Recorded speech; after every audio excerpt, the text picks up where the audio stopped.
Well, howdy there, Internet people. It's Bo again.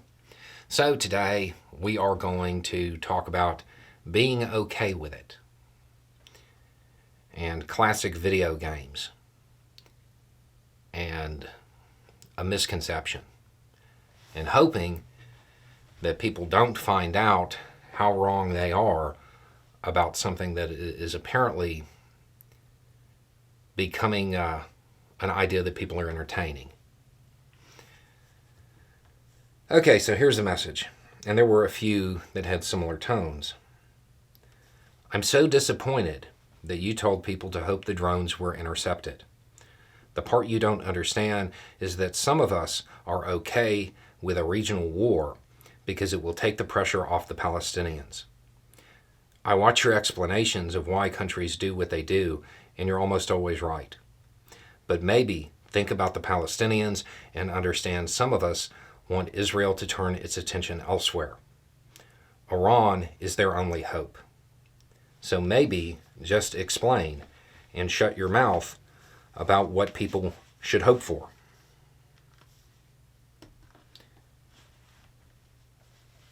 Do you think this is civilization? Because it's not. And by that I mean it in just about any way you could take that question. Do you believe that regional war is civilized? It's not. Do you believe that this is Sid Meier's classic turn-based strategy game? You know, where you leave that weak or obsolete unit that's opposed to you, you leave them right beside you because they don't really have the hit points or attack points or whatever it is to hurt you, while you focus on the technologically advanced partner, the other opposition. In real life, those points don't exist. They're just opposition. If a regional conflict pops off, do you honestly expect Israel to stop engaging the opposition that is closest to it?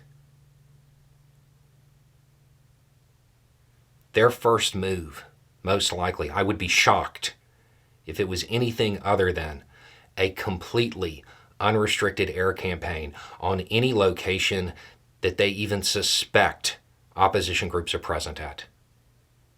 That includes Gaza. It includes areas up north. What you are believing will alleviate their suffering, will most likely condemn them. This is not a video game. It's not how it works.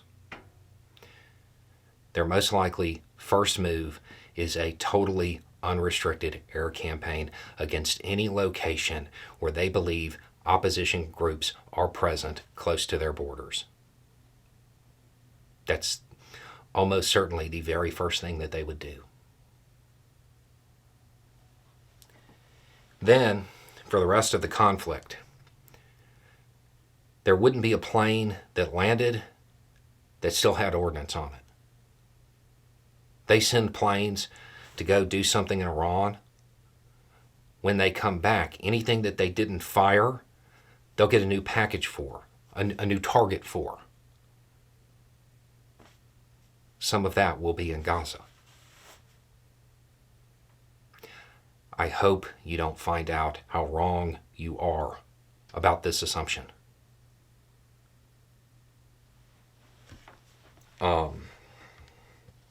It's not how it works.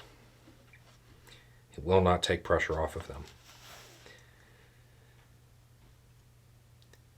I understand that people are angry, but as somebody who is almost always right when it comes to this, your move, if you want to alleviate the suffering of Palestinians, your move is what you've been doing, calling for a ceasefire, supporting a peace process. That's your move. A regional conflict will hurt Palestinians more than it hurts anybody else.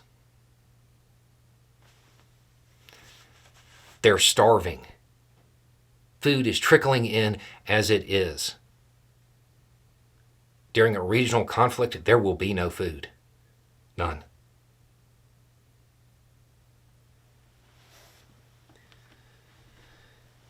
It's cyclical violence. The only way it stops is through peace. The other thing, Iran is their only hope. It's foreign policy. People are still looking for good guys. They don't exist. Foreign policy is not good about good and bad, right and wrong, anything like that. It's about power, nothing else. The Iranian policymaker does not care about the average Palestinian any more than American policymakers cared about the average Kurd. The use is how that group of people can destabilize their opposition. That's what it is.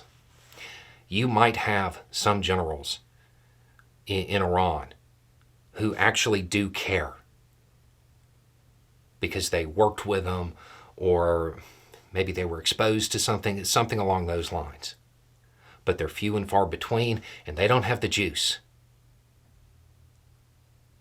It's foreign policy.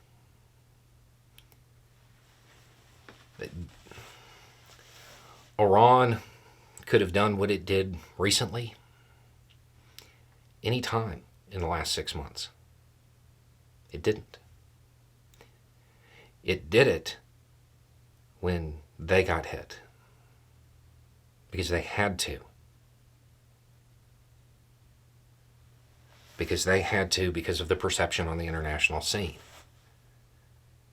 They didn't do that for the Palestinians. They did it for them, their perception of power. That's what it was about.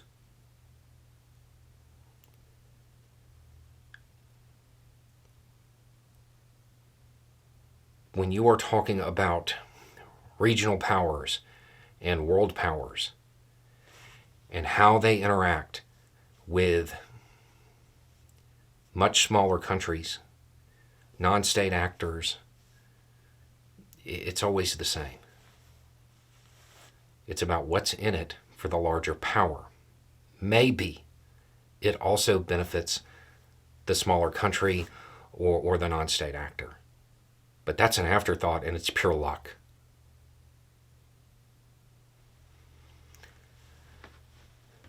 That move had nothing to do with the Palestinians.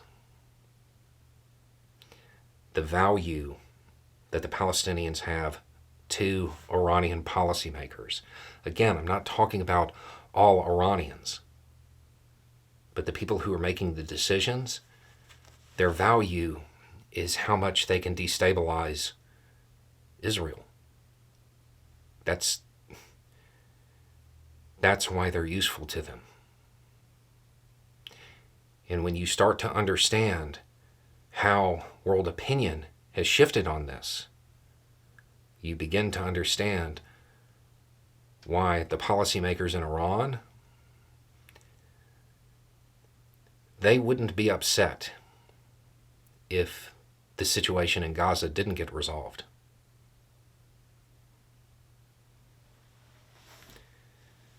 Stop looking for good guys. But there aren't any.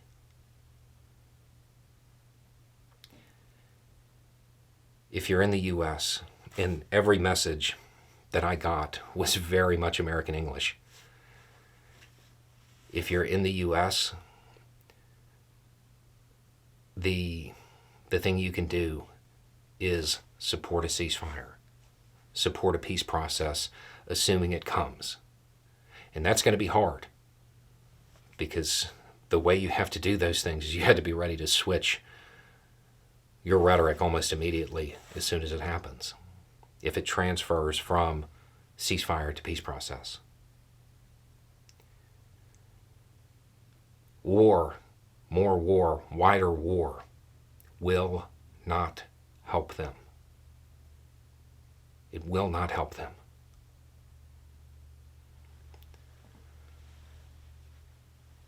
Just keep that in mind. If your goal, if what you actually care about is the well-being of Palestinians, you want it to stop, not get wider. Because if it gets wider, they will suffer the most. Anyway, it's just a thought. Y'all have a good day.